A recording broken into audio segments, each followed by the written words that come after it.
Guten Morgen, Kreuzpunkt. Hoffentlich habt ihr schon euren Kaffee gehabt, sitzt bequem in eure Stube und sind bereit für unseren heutigen Gottesdienst. Mein Name ist Sabrina. Falls ihr habt vergessen, wie ich mit meinem ständigen Haarfarbwechsel aussehe. Hey, ich möchte euch herzlich bedanken für euer Engagement online in unserem Kommentarfeld. Ich vermisse euch ganz fest, muss ich ehrlich sagen, und freue mich, wenn wir wieder zusammen sein und Gemeinschaft miteinander geniessen. Aber in dieser Zeit, wo wir leider nicht dürfen, würde ich euch ermutigen, geht online, seid aktiv, schreibt eure Anliegen, schreibt eure Gedanken, eure Zeugnisse auf unserer Kommentarsektion auf der Webseite. Heute haben wir einen besonderen Gast unter uns. Er heißt Sean Brown. Er ist ursprünglich ein Amerikaner, aber wohnt seit ein paar Jahren hier in der Schweiz mit seiner Familie. Gott hat eine besondere Botschaft auf sein Herz gelegt von unserer Gemeinde und ich freue mich zu hören, was Gott für uns vorbereitet hat. Nach dem Predigt schaltet euren Computer nicht aus, sondern geht auf unsere Lobpreisliste auf der Webseite an und klickt im Kreuzpunkt in der Stube bei der Lobpreis ein und macht Lobpreis mit uns zusammen. Hey, Lobpreis ist eine mächtige geistliche Waffe in den Zeiten von Schwierigkeiten, die wir brauchen können. In Philipper Kapitel 4, Vers 6 bis 7 steht geschrieben: Macht euch keine Sorgen, sondern bringt eure Anliegen im Gebet mit Bitte und Danksagung vor Gott. Und sein Friede, der alles menschliche Denken weiter übersteigt, wird eure Herzen und Gedanken im Glauben an Jesus Christus bewahren. Und so, ich ermutige euch, ob allein oder als Familie nach der Predigt, geht auf unsere Lobpreisliste, schaut und macht Lobpreis. Wir wollen Gottes Namen zusammen erheben, im Loben und Preisen und erleben, wie Lobpreis in unserem Leben wirkt. Und jetzt möchte ich sehr gern Sean Brown auf die Stage einladen. Es ist schön, dass du da bist, Sean.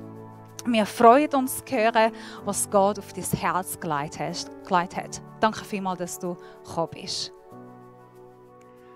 Danke, Sabrina, und hallo Kreuzpunkt. Ich bin sehr geehrt, dass wir da sein dürfen. Voll lebendig. Ich weiß nicht, ob du das weißt, aber heute, gerade jetzt, sind die besten Tage der Kirchengeschichte. Gott macht etwas in unserer Welt. Einfach wie der Coronavirus im Moment um die Welt am Umgehen ist, so ist auch die gute Nachricht von Jesus am Umgehen. Tausende von Kirchen, Tausende von Kirchen sind am Predigen über YouTube, über Facebook Live, alle Plattformen. Und wir dürfen Teil sein von dem. Also ich möchte dich jetzt einfach ermutigen, wie du jetzt gerade am Schauen bist heute, dass du darfst wissen, wir sind Teil von etwas Grösserem, etwas Genialem. Was wir erleben, ist Kirchengeschichte. Hey, und eines mehr, wir dürfen Teil sein von dem. Also ich möchte einfach sagen, so schön darf ich da sein. So gut bist du da. Ich glaube, Gott wird dich heute ermutigen, wie du das schaust, dass einfach dein Herz ermutigt werden.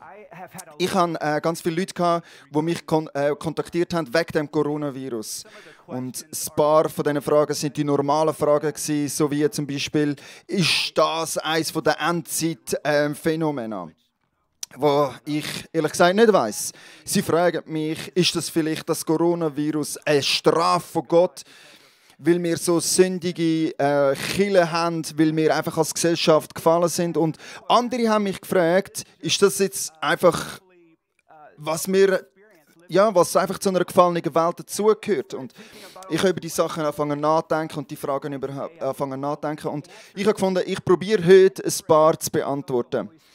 Aber als ich angefangen zu beten habe ich das Gefühl gehabt, dass der Heilige Geist gesagt hat, nein, wir werden über etwas anderes reden. Ich möchte, dass du über mich redest. Mit anderen Worten, Jesus möchte heute im Fokus sein, im Zentrum dieser Predigt. Also das ist, was wir heute machen werden. Also ich werde dich heute erinnern über 3 Kernattribute von Gott. Wahrscheinlich weißt du die Attribute schon. Für viele von euch ist es vielleicht eine Erinnerung. Vielleicht ist es für dich auch eine Überraschung. Aber für alle von uns glaube ich von Herzen, dass wir ermutigt werden, dass er uns heute wird zeigen, was in seinem Wort für uns bereit ist. Okay, also ich werde jetzt gerade starten mit der Predigt. Und zum Starten möchte ich ein Fundament legen für dich, für diese Predigt. Und es ist das. Ich habe das lustige Bild gesehen auf Facebook und wir blenden es jetzt gerade ein für dich. Jetzt kannst du es sehen, genau, das ist Jesus und Satan, die am Armdrücken sind. Und wenn ich das so gesehen habe, wenn ich das angeschaut habe, habe ich zuerst lachen. Und dann hat mein Herz ist zerbrochen, als ich realisiert habe, dass wir in einer Welt leben, wo Menschen eine Theologie haben, die einfach nicht mehr korrekt ist, wo einfach ein bisschen drunter und drüber ist und dass Menschen verwirrt sind in der Kirche. Weil die Realität ist nicht, dass das so ist, wie das Königreich von Gott wirklich aussieht heute. In der Realität, wo ich aufgewachsen bin, habe ich das sogar, das Fehldenken auch gehabt, dass es Gott gegen Satan ist, dass es gut gegen böse ist. Dass es wie, eben genau das ist wie in diesem Bild, in diesem Armdrücken, in diesem Kampf drin. Manchmal ist Gott am Gewinnen und er ist jetzt gerade am Überhand nehmen und sein Segen kommt und plötzlich kommt die große Katastrophe und jetzt ist Satan am Gewinnen und jetzt ist Gott wieder am Gewinnen und jetzt gewinnt Satan wieder und wir gehen vorne und hinten und vorne und hinten.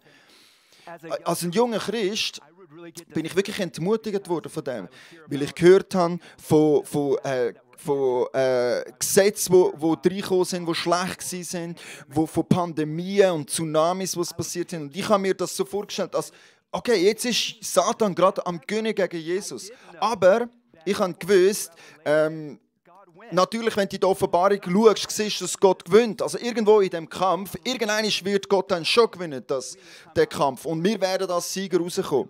Und so bin ich aufgewachsen und so habe ich gelebt als Christ. Und vielleicht du auch.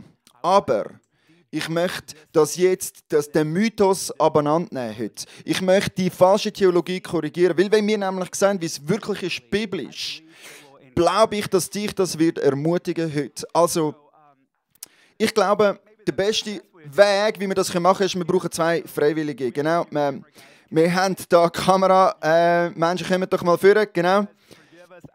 Ja, genau. Ja, das ist das Video, aber wir machen das jetzt trotzdem. Genau, kommen da mal vor.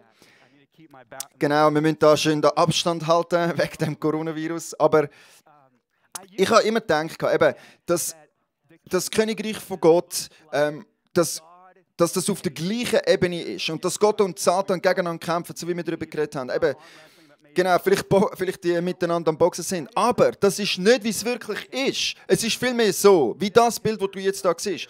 Du hast Sabrina, die jetzt unseren Gott darstellt. Genau, hi Gott. Sagen mal alle Hoi Gott. Genau, wenn du sie das nächste Mal siehst, sagst du ihr Hoi Gott. Genau, wir können dir einfach Gott sagen. Genau. Nein, natürlich machen wir das nicht. Und da unten haben wir die Nadia. Genau, Nadia, ja. Sie ist Satan. Okay. Und jetzt musst du das sehen. Und das ist so wichtig, dass du das verstehst. Es tut uns wieder ausrichten, wie das Königreich nämlich wirklich ist. Gott ist auf dem Thron. Satan ist nicht auf dem Thron am Kämpfen mit Gott, bis die Endzeit dann kommt und bis nachher das Endgericht kommt. Nein, Satan ist unter Gott. Gott ist auf dem Thron. Er ist allein dort oben heilig, er ist einzigartig, er ist einzig mächtig. Es gibt nichts, wo auf seinem Level ist. Es gibt nichts, wo ist mit ihm. Es ist nichts, wo über Gott ist. Alles ist unter Gott. In anderen Worten, Satan, so wie wir als Menschen sind kreiert worden. Wir sind erschaffen. Er ist nicht gleichwertig mit Gott. Gott hat Engel gemacht, die Engel sind gefallen und einer von diesen Engeln ist Satan. Und er ist auf der Erde gefallen.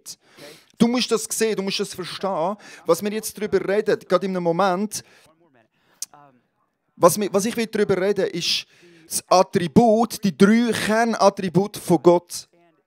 Und das da spielt ganz fest ins grosse Bild drin hinein, ins Fundament von diesen Attributen. Okay, erinnere dich daran, Gott ist Nummer 1.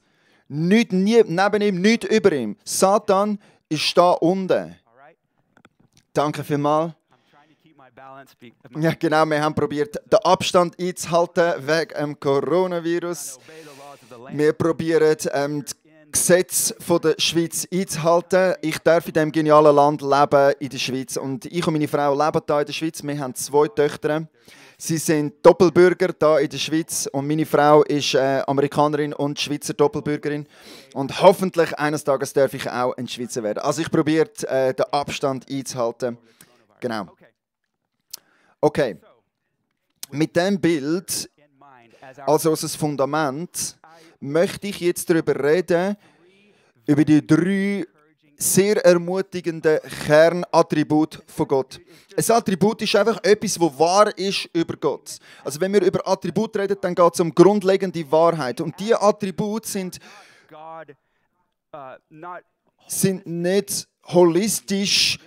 Das ist nicht alles, was es über Gott zu sagen gibt. Aber mit diesen Attributen ist wie ein kleiner Blick von Gott, weil wir können nicht mit unserem finiten Verständnis Gott erfassen in seiner Unendlichkeit. Aber er gibt uns einen kleinen Blick in was er ist in seinem Wort. Und diese Sachen werden wir miteinander entdecken in seinem Wort. Okay, sind wir bereit? Das erste Attribut ist, dein Gott ist allwissend. 3 latinische Wörter, omniscient. Es kommt vom latinischen Wort omni, science, was heißt, dein Gott ist allwissend. Das ist so wichtig für dich zum Wissen heute. Die Bibel sagt im Psalm 147, Vers 5, wie groß ist unser Gott und wie gewaltig seine Macht, unermesslich ist seine Weisheit. Ich möchte, dass du heute verstehst, Gott weiß alles und er weiß nicht etwas besser oder etwas weniger besser. Er weiß alles. Gott ist nie überrascht. Alles, was Gott macht, ist uns überraschen. Das ist, was er liebt zu machen. Gott ist nie beeindruckt. Es ist nicht, als würde Gott sagen, wow, hast du das gesehen? Oder dass Gott würde sagen, was? Das hat mich ja überrascht. Was passiert da gerade in dieser Welt? Das ist nicht, wie Gott ist. Gott kannst du auch nicht reinlegen. Du kannst Gott nicht reinlegen. Ich habe eine 6-jährige Tochter, es war letzte Woche ihr Geburtstag. Und während ihrem Geburtstagsfest haben wir Besuch gehabt. Und das eine Mädchen ist gekommen und hat gesagt, hey, schau mal. Und er hat das gemacht mit dem Daumen. Und er hat einen Trick gemacht mit seinen Händen. Und das 6-jährige Mädchen geschaut und hat gesagt, was? Und das Mädchen hat gesagt, was? Du hast deinen Daumen abgenommen? Und er hat gesagt, ja, genau. Und nachher ist sie mit dem Papier hinter ihr Organ, hat so da, als hätte er das Papier zum Ohr rausgezogen. Und die ist ins Loch gefallen. Er hat gemeint, was? Du kannst Däumen aufnehmen und du kannst Sachen zu den Ohren ausziehen. Sie ist absolut überrascht gewesen. Wir wissen, dass das nicht geht. Aber ja, ein 6-jähriges Mädchen, das kann ich reinlegen. Gott kannst du nicht reinlegen. Gott kannst du nicht. Du kannst nicht machen mit Gott, mit dem Daumen. Wow, schau mal, ich habe meinen Daumen weggenommen. Und Gott ist nicht so, was, das habe ich gar nicht gewusst, dass das kann. Nein, Gott kannst du nicht reinlegen. Ich will, dass du weißt, dass Gott nicht einen Ratschluss braucht, dass er keine Delegation von Menschen braucht, die ihm helfen, Gedanken zu haben. Er weiß alles. Er braucht keine Hilfe. Er ist allein allwissend. Und das ist mega wichtig für dich zu wissen. Weil wenn du das verstehst, das Attribut, es wird für dich etwas ganz Neues auftun, um zu verstehen in deinem Leben, was Gott ist für dich. Wir haben den Vers jetzt gerade gelesen, Psalm 147,5. Der Vers vorher sagt, Gott kennt jeden Stern im Himmel. Er weiß es nicht nur, sondern er hat ihnen auch eigene Persönlichkeiten gegeben. Im Vers 4 heißt, dass Gott alles kennt, jeden Stern kennt und er nennt jeden Stern beim Namen. Jeder Stern ist benannt, hat einen Namen bekommen von Gott. Wir haben Wissenschaftler, die sagen, wir haben 70 Sextillion Sterne. Du sagst mir, hä, was? 67 Sextilliarden Sterne. Also es ist eine Zahl mit 26 Null. Und Gott schaut und sagt, schau dort hin. Der Stern, das ist der York. Und das ist der Matthias. Und da und dort und da. Er kennt jeden einzelnen Stern mit Namen. Ich will, dass du verstehst, wie wichtig das ist für dich heute. In dieser Situation, wo du vielleicht jetzt gerade drin bist. Wenn Gott jeden Stern kennt und alles weiß und er kennt unsere Welt und macht es persönlich. Das bedeutet, er weiß etwas über dich. Er weiß etwas über mich. Und was es ist? Alles. Er weiß alles über dich. Einer von diesen berühmten Versen, wo über Allwissenheit redet, ist Matthäus 6, Vers 10. Gott kennt jedes Haar auf deinem Kopf. Ja, genau, vielleicht lachst du jetzt, gell? Aber vielleicht, ja genau, bei anderen Menschen ist das vielleicht ein bisschen einfacher als jetzt gerade bei mir. Aber ja, Gott kennt jedes Haar auf deinem Kopf. Und für uns, die nicht so viel Haar haben, er weiß, wie viele schon ausgeht sind. Und er weiß, wie viele Haare das noch werden ausfallen. Und er weiß, wie viel das du schon hast. Er weiß einfach alles über dich. Es ist nicht, dass Gott gelangweilt wäre beim Haarzählen. Was er sagen will, ist, ich kenne dich. Ich kenne dich wirklich. Im Psalm 1, 139 heißt Folgendes. Gott, du hast mich erkundet und du kennst mich. Du weißt, wenn ich sitze, du weißt, wenn ich stehe. Du kennst meine Gedanken von weit. Du kennst meine Wege. Du weißt, wie es ist, wenn ich herliege. Du bist mit all meinen Entscheidungen vertraut. Sogar bevor ein Wort über meine Zunge kommt. Gott, du weißt es schon. Gott kennt unsere Gedanken schon von weit. Er kennt deine Gedanken. Wow. Hey, vielleicht, viele von euch, die das jetzt gerade schauen, bist du vielleicht ein bisschen am Kämpfen. Vielleicht hast du dich in den Schlaf brüllen. Vielleicht bist du paralysiert vor Angst. Vielleicht hast du es noch gar niemandem gesagt. Vielleicht hast du es noch nicht einmal im Gebet gesagt. Aber ich will, dass du weißt, Gott weiß es. Gott kennt die Ängste, die du hast über deine Unternehmungen. Gott weiß deine finanzielle Situation und deine Ängste, die du vielleicht über das hast. Gott kennt deine Sorgen, die du dir machst wegen deiner Gesundheit, von dir und deiner Familie und deinen Freunden. Gott weiß, dass das schwer ist auf dir, dass das ein Gewicht ist. Als ich das vor ein paar Tagen zusammengestellt habe, die Predigt, habe ich das Gefühl, dass Gott sagt, es gibt Menschen, die jetzt gerade schauen, dass du Angst hast, ob du gar nicht weißt, ob du Kinder haben kannst. Du bist verheiratet, hast probiert, das Kind zu haben und du bleibst schwach in der Nacht. Und ich möchte, dass du weißt, Gott kennt das. Gott kennt die Angst, vom keine Kinder können haben. Er versteht das Gewicht auf deinen Schultern, ob du wirst einen Partner finden. Gott weiß. Ob du jetzt gerade durch eine schwierige Ehezeit gehst. Vielleicht musst du dich in den Schlaf brüllen. Vielleicht hast du das Gefühl, ich habe eine falsche Entscheidung getroffen. Gott weiß es. Gott kennt deine Ängste und Gott weiß es. Er liebt dich. Das ist einer der ersten Attribute, die du wissen musst. Übrigens, wenn du einen Titel brauchst für die Predigt, das ist unser Gott. Und unser Gott ist allwissend. Chile, er kennt dich. Und weißt du, ich habe nachgedacht, für einen Gott, der alles weiß über uns und über die Welt, was macht ein Gott, wo so ist? Was macht er? Ja, wenn er ja alles weiß, was macht er? Weißt du, wir können sogar sehen, was Jesus jetzt gemacht hat in dem Moment. Wir können das sehen. Schau mal im Römer 8, Vers 34. Wer will mich verdammen? Christus Jesus ist hier, der gestorben ist, ja mehr noch, der auch auferweckt ist, der zur Rechten Gottes ist und für uns eintritt. Weißt du, das ist eine spezielle Art zu sagen, Jesus ist im Moment am Einstehen für dich.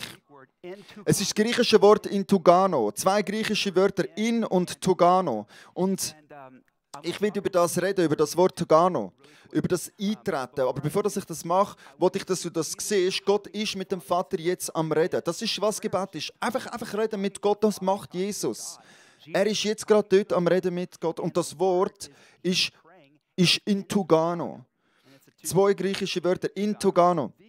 Die 2 Wörter zusammen da, ist das gleiche Wort, wo man braucht, wenn ein Pfeilbogenschütze den Pfeilbogen spannt und dann lässt gehen und der Pfeil fliegt und trifft das Ziel. Die Bewegung vom Pfeil, Fliegen und Treffen in der Mitte der Zielscheibe ist Entogano. Und was ist der Punkt? Das ist mein Punkt. Jesus weiß alles über dich. Und jetzt in dem Moment ist er mit dem Vater am Reden über dich und über mich. Aber er tut nicht irgendwelche zufällige Sachen besprechen, sondern er tut spezifisch über das reden, was dir schwer ist auf dem Herz, was dir durch deinen Kopf geht. Alles, was Jesus und Gott Vater miteinander redet, ist Intugano. Boom! Es trifft alles ganz genau. Er ist genau mit dir. Er weiß genau, was du im Moment durchgehst. Und er redet über das mit dem Vater. Okay, wenn wir das verstehen über Jesus und wenn wir über Gott reden, was ist mit unserem Feind? Wir haben einen Gegner, der uns schaden will. Ich habe häufig gehört, musst aufpassen, was du denkst, weil der Gegner kennt deine Gedanken. Nein, er weiß es nicht. Satan kann deine Gedanken nicht lesen. Satan ist nicht Gott, er ist ein erschaffenes Wesen. Er ist ein kleines Ding, er hat keine Ahnung, was du denkst. Er kennt deine Ängste nicht, wo du jetzt durchgehst. Darum müssen wir so mega vorsichtig sein, über was wir sagen. Weil was wir sagen, mit dem kann Satan etwas machen. Und, jetzt kann ich etwas tun. Der Gegner kennt deine Gedanken nicht, Gott kennt sie. Er kennt deine Gedanken nicht, Satan. In der Offenbarung 12,12 steht in der Bibel, dass alles, was Satan weiß, ist, dass seine Zeit kurz ist. Das weiß er, mehr nicht. Seine Zeit ist am Ablaufen. Und darum ist er am Chaos kreieren hier auf dieser Erde. Probiert so viel kaputt machen, wie es irgendwie geht. Darum ist er so mühsam. Bevor ich hierher gekommen bin, habe ich schnell mit dem Auto angehalten und habe die Scheiben runtergelassen und ein Bienchen ist reingekommen in mein Auto und ich habe probiert, das Bienchen wieder rauszutun und dann ist das Bienchen wieder gegangen und ich habe gedacht, wie mühsam ist das Bienchen gewesen? Und es hat mich erinnert daran, wie Satan ist. Er weiss, seine Zeit ist kurz und als das Resultat von dem ist er einfach mühsam in unserer Welt. Probiert so viel zu zerstören, wie irgendwie geht, so gut wie er kann. Du musst wissen, die Bibel sagt, der Teufel ist der König der Flüge. Einfach nervig. Das ist unser Feind. Er weiß nicht so viel über uns. Was er weiß, ist, seine Zeit ist kurz. Und wenn wir über Jesus reden, alles, was Jesus sagt, ist genau im Ziel. Alles, was er sagt, trifft genau den Kern. Aber was ist mit unserem Feind? Es gibt wirklich einen spannenden Vers im Epheser 6, Vers 16. Ein paar von euch kennen den Vers. Es geht dort um die Waffenrüstung Gottes. Und in diesem Text lesen wir Folgendes. Und es sagt über und es steht, verteidigt euch mit dem Schild des Glaubens, an dem die Brandpfeile des Teufels wirkungslos abprallen. Okay, sehr ein bekannter Vers. Einer, den du vielleicht schon gehört hast vorher. Aber etwas, was du vielleicht noch nicht gesehen hast, ist Folgendes. Nimm das Schild vom Glauben, mit dem du kannst die feurigen Pfeile auslöschen. Du kannst sie auslöschen. Wenn ich der Paulus wäre und ich wäre das am Schreiben, ich würde Folgendes sagen. Nimm das Schild vom Glauben, sodass du kannst viel abblocken. Das wäre das, was ich würde sagen. Genau, so habe ich das Gefühl, wird Gott durch mich reden. Zum Glück hat er durch Paulus geredet. Weil der Paulus sagt, nimm das Schild, nicht so, dass du einfach viel wegschützen kannst, sondern dass du sie auslöschen kannst. Es ist wichtig, dass du verstehst, in römischen Zeiten, die Soldaten haben feurige Pfeile geschossen. Und was du musst wissen, ist, du hast das Schild genommen und du hast das ins Wasser gelegt. Und wenn dann die feurigen Pfeile gekommen sind und wenn du aufs Schild gekommen bist, haben sie die Pfeile abgetan und ausgelöscht. Aber dann sagt der Paulus, nimm das Schild vom Glauben, nicht, dass du nur die Pfeile blocken kannst, sondern dass du sie auslöschen kannst. Ich will, dass du das verstehst. Wenn Gott, Vater und Jesus miteinander reden, es ist wie ein Pfeil, der immer das Ziel trifft. Der Feind hingegen schießt einfach die Pfeile irgendwo her. Nichts trifft dich. Nichts berührt dich. Er kann dir nichts machen. Ausser was Gott ihm zugesteht zum tun. Also die Pfeile landen überall und der Paulus geht, okay, nimm das Schild vom Glauben, lauf um und mach die Pfeile aus. Mach sie aus. Das ist nur mühsam, mach sie einfach aus, dass es kein Problem gibt wegen dem. Du musst nicht Pfeile abwehren, sondern du musst Pfeile auslöschen. Dein Gott, das Erste, was du musst wissen, ist, er ist allwissend. Aber es gibt ein zweites Attribut von Gott. Gott ist allmächtig. Zwei griechische Worte, omni und potent, also allmächtig. Nicht, dass er nur alles weiß, sondern er hat auch alle Macht in dieser Welt. In Genesis 18 lesen wir ganz eine spannende Geschichte. Eine alte Frau, Sarah, sie ist 90 Jahre alt und ihr Ehemann 100 Jahre.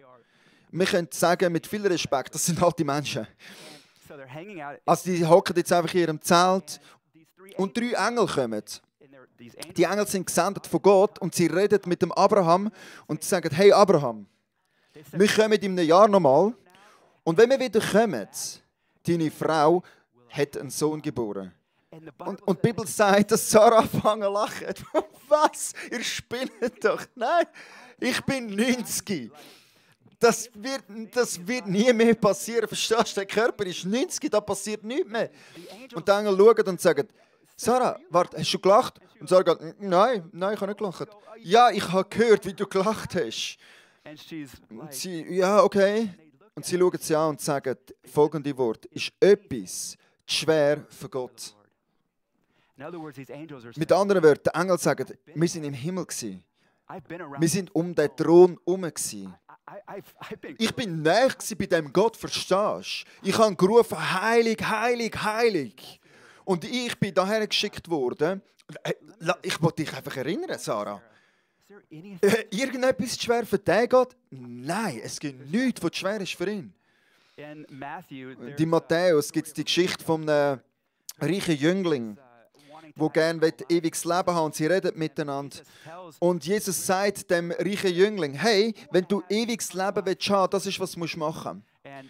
Und nachdem dass er dem reichen Jüngling gesagt hat, was er machen soll, und der Jüngling traurig davongelaufen ist, sagt Jesus der bekannte Vers, es wäre für Menschen, es ist einfacher, für ein Kamel durch ein Nadelöhr zu gehen, als für einen reichen Menschen in den Himmel zu kommen. Und seine Jünger sagen, aber wer kann dann gerettet sein? Das ist unmöglich. Ein Kamel durch ein kleines Nadelöhr, das geht gar nicht. Spinnst? Das kann nicht passieren. Und Jesus schaut die Jünger an und sagt Folgendes. Für Menschen ist es unmöglich, aber für Gott ist alles möglich. Mit anderen Worten, er schaut seine Jünger an und sagt, ich bin allmächtig. Wenn du es bis jetzt noch nicht verstanden hast, lass mich dich erinnern, ich bin allmächtig. Später sagt der Paulus im Epheser 3, Vers 20, dass Gott unmessbare Sachen mehr machen kann, als wir fragen können oder uns vorstellen. Er kann mehr machen, als wir erfragen von ihm. Also wenn wir Gott um crazy Sachen beten, könntest du bitte ein Wort sprechen und 100 Millionen Galaxien mehr machen und Gott findet, eine Million? Willst du mich eigentlich beleidigen? Willst du meine Intelligenz beleidigen? Das ist nichts. Das ist nichts für mich. Der Paulus sagt, ich kann mehr machen, als du kannst vorstellen, als du dir kannst vorstellen. Also stell dir das schwerste Ding vor, wo Gott je könnte machen. Und Paulus sagt, nein, das kannst du gar nicht messen, was Gott machen kann auf dieser Skala. Er kann noch mehr machen, als du dir kannst vorstellen.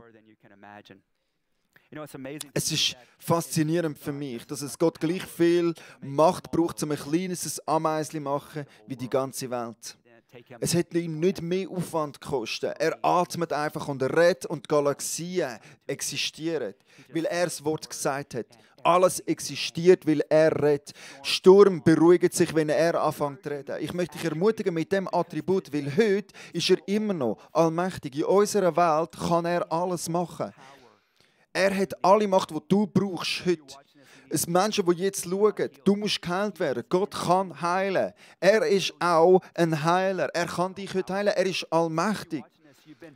Hey, vielleicht, wenn du heute schaust, du hast Pornografieprobleme, du hast schon alles probiert und nichts funktioniert und du bist immer noch gefangen in der Pornografie. Heute hat Gott Macht, um die Kette zu sprengen. Du musst nicht mehr süchtig sein. Menschen, die jetzt schauen, du bist ein Alkoholiker für viele Jahre. Und du fragst dich, kann ich je frei sein? Und die Antwort ist ja. Gott ist allmächtig. Heute. Er hat Macht, um dein kaputte Herz zu heilen. Vielleicht leidest du unter kaputten Beziehungen. Das erste Ding, wo Jesus betet hat auf dieser Erde, ist, ich bin gekommen, um gebrochene Herzen zu heilen. Es gibt nichts, was Gott nicht machen kann. Er kann alles. Und was sogar noch unverständlicher ist für mich, der Paulus redet mit dem Timotheus im 2. Timotheus, Gott hat seinen Geist in uns hineingetan. Und es ist kein Geist von der Angst, wo in uns lebt, sondern ein Geist von der Kraft und der Macht. Also mit anderen Worten, du, wo Jesus nachfolgst, wo erfüllt ist mit dem Heiligen Geist, alle Macht in dieser Welt lebt in dir. Nicht wegen dir, nicht weil du grossartig wärst, sondern wegen dem Heiligen Geist in dir, wo uns gross macht. Seine Kraft lebt in uns. Okay. Aber was ist mit dem Feind? Was sagt die Bibel über den kleinen Teufel da unten? Im Kolosser 2, Vers 15. Sagt Paulus Folgendes: Auf diese Weise wurden die Mächte und Gewalten entwaffnet und in ihrer Ohnmacht bloßgestellt, als Christus über sie am Kreuz triumphierte. In anderen Worten, wo Jesus am Kreuz gestorben ist, es war, als hätte Jesus den Feind angeschaut. Du musst verstehen, ich habe in einer Sportswelt gearbeitet. Und ich habe es geliebt, wenn jemand einen Punkt gemacht hat. Du hast vielleicht geschaut, wenn Fußball geschaut hast oder welchen Sport auch immer du schaust. Und wenn irgendjemand ein Goal macht oder einen Punkt, die zelebrieren, die feiern. Hey, ich bin ihn. Wir sind am Gewinnen.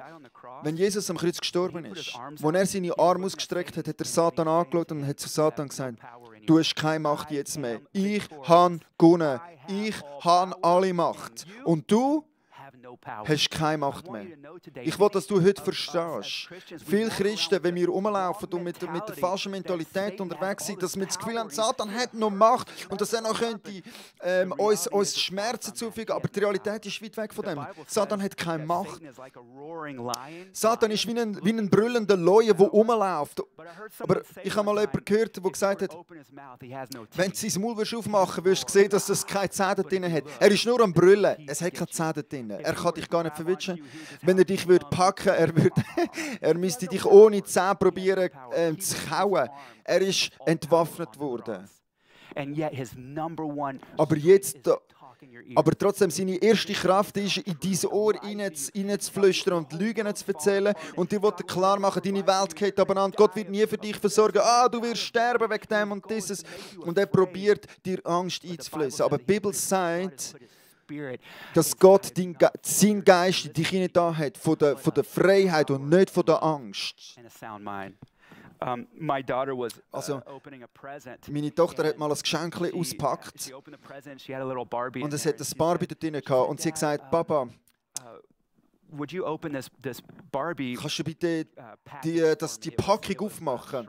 Es ist so in einem Hartplastik Päckchen-Dings und ich habe gesagt, hey, du schaffst das. Und sie sagt, ich kann das nicht. Und sie probiert und reißt und gibt Gas und nichts passiert. Und ich sage, probier einfach weiter. Und sie hat weiter probiert und weiter probiert. Und sie ist langsam aber sicher hässig geworden. Und sie hat gesagt, ich kann es nicht aufmachen. Und ich sage, mal, du kannst es. Und sie sagt, ich kann es nicht. Und ich sage, mal, du kannst es. Und sie sagt, Papa, hilf. Und ich sage, frag einfach mich. Und sie schaut mich an, Papa, kannst du es bitte auspacken für dich? Und ich habe gesagt, ich würde das so gerne tun für dich. Ich habe es genommen und habe es zack aufgemacht für sie. Aber weißt du, dein himmlischer Vater ist genau so. Er ist allmächtig. Aber wie? Wie kann ich das? Und wie geht das? Wie kann ich frei sein? Wie kann das passieren oder dieses? Der Heilige Geist schaut und sagt, frag einfach. Frag. Du hast einen himmlischen Vater, der dir helfen will. Du hast einen himmlischen Vater, der dich liebt. Wenn Gott nur allwissend wäre und nur allmächtig, weißt du, ganz ehrlich, das wäre nicht genug. Es wäre wie jemand, wo die Lösung hat, wo eine Impfung hat für das Coronavirus und er lebt in einem fremden, weiten Land und kommt nicht bis zu uns. Und das wäre genauso, wie wenn Gott allmächtig und allwissend wäre. Das wäre genau so. Aber das dritte Attribut, das du heute wissen darfst, und das ist folgendes. Gott ist allgegenwärtig. Er ist überall. Just really quick about this little guy named the devil. Nur ganz kurz über den kleinen Teufel. Er kann nicht überall zur gleichen Zeit sein. Manche Leute denken, Satan hat mich dazu gebracht, das zu tun. Und wenn ich das höre, denke ich, wow, das ist aber wirklich beeindruckend. Weil von all diesen 8 Milliarden Menschen ist er mit dir am Kämpfen. Er ist ein Erschöpfungswesen, er kann nicht überall zur gleichen Zeit sein. Aber Gott ist nicht so. Gott ist überall zur gleichen Zeit. Er ist allgegenwärtig. Schau mal, was im Psalm 139, Vers 7 heißt. Wie könnte ich mich dir entziehen? Wohin könnte ich fliehen, ohne dass du mich siehst? Stieg ich den Himmel hinauf, du bist da. Wollte ich mich im Totenreich verbergen, doch auch dort bist du. Eilte ich dorthin, wo die Sonne aufgeht, oder versteckte ich mich im äußersten Westen, wo sie untergehen, dann würdest du auch dort mich führen und nicht mehr loslassen. Hey, wenn ich auf den höchsten Berg gehe, du bist dort. Wenn ich alleine bin in meinem Haus, du bist dort. Gott ist überall. Er ist allgegenwärtig. Einer der besten Bibelverse, die wir haben in der Bibel, ist Matthäus 28. Und er schaut seinen Jünger an und sagt, nie werde ich dich verlassen, werde ich dich aufgeben. Meine Gegenwart durch den Heiligen Geist ist immer bei euch. A.W. Tozer said, to think about this reality is thinking about God being even closer than our thoughts are. Wir müssen verstehen, dass Gott sogar näher ist wie deine Gedanken oder dein Herz. Er ist näher als deine eigenen Gedanken für dich. Er ist so viel näher. Er ist gerade da mit dir. Das ist unser Gott. Ich habe gehört eine Geschichte von einem Vater, der eine kleine Tochter hatte, die 4 war. Und, er ist mit ihr auf einen hohen Berg aufgegangen in den Alpen und wollte ihr beibringen über Gottes unglaubliche Liebe. Und so hat er ihre Hand gehabt und zuoberst auf dem Berg sagt er, hey, schau mal da vorne. Und er hebt die Hand von der Tochter und sagt, hey Liebling, so fest lieb hat dich Gott. Und er sagt, schau mal hinterher. Und das Mädchen dreht sich um. Und er sagt, schau, das ist so fest, wie Gott dich hat. Und er hebt die Hand und sagt, schau überall um dich herum. Und das Mädchen schaut überall um und sie sagt, wow, das ist so fest, wie Gott mich lieb hat. Und wo sie schaut, wo sie das in sich aufnimmt, ist der Vater richtig stolz und er sagt, hahaha. Und er spürt, wie die Tochter an der Hand zieht und sagt, und fragt, ja, was ist? Und die Tochter schaut und sagt, Papi, ja, gerade jetzt stehen wir mitten in der Liebe Gottes. Und ich will, dass du verstehst, Kreuzpunkt.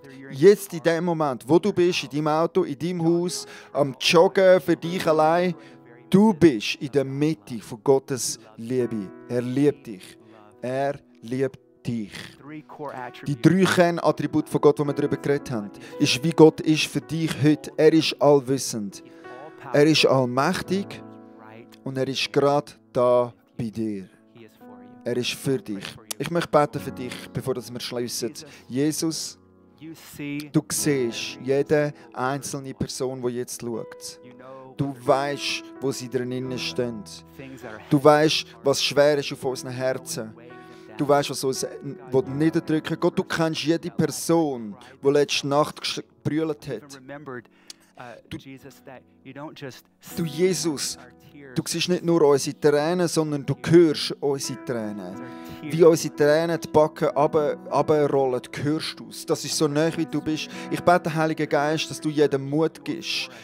dass du für uns bist und nicht gegen uns bist. Dass deine Liebe in uns ist. Ich bete, Heiliger Geist, dass die geheilt werden, die Heilung brauchen, dass du jetzt heilst. Wir sprechen Heilung aus. Wir sagen, Coronavirus stirb im Namen Jesus. Diabetes gang jetzt weg im Namen Jesus. Bist geheilt im Namen Jesus. Wir können geheilt sein heute, weil Gott allmächtig ist und dir kann helfen. Gebrochene Herzen sind geheilt. Gebrochene Beziehungen bist geheilt. Gebrochene Ehen bist geheilt. Bist geheilt. Selbstmordgedanken sind gegangen im Jesu Namen. Jesus hat dich lieb, Kreuzpunkt. Er kümmert sich um dich. Er ist mit dir jetzt. Bis ermutigt. Du hast einen genialen Gott. Das ist unser Gott. Danke. Danke vielmals, Sean, für deine kraftvolle, lebendige Botschaft. Es hat mein Herz wirklich angesprochen. Es ist so, tatsächlich, wir haben einen Gott, der ist allmächtig, allwissend und allgegenwärtig. Er steht über allem und über alles. Und wir wollen unseren Gott loben, preisen, seinen Namen jetzt erheben. Auf meiner linken Seite seht ihr 2 Playlists. Ihr könnt jetzt drauf gehen und eine von den Playlists auswählen und in Worship mitmachen. Da unten seht ihr auch einen Link, wo ihr könnt euch abonnieren könnt, wenn ihr gerne dranbleiben beim Infos und wissen, was neu dran ist. Hey, lass uns miteinander, oder wenn du alleine daheim bist oder mit deiner Familie, Gott loben und preisen. Das, was wir haben gehört, gerade jetzt, an Gott zurückgeben. Wir wollen ihn programmieren, wir wollen ihn anbeten, wir wollen alle Angst, alle Sorgen und alles, was jetzt heute uns beschäftigt, einfach ihm geben und von ihm empfangen. Komm, mach Lobpreis mit uns miteinander. Und sonst wünsche ich euch einen schönen Sonntag mit eurer Familie oder allein, egal wo du bist. Gott ist mit dir. Er ist allmächtig in deinem Leben. Er weiß alles über dich und deine Zukunft. Und er ist allgegenwärtig. Sei gesegnet.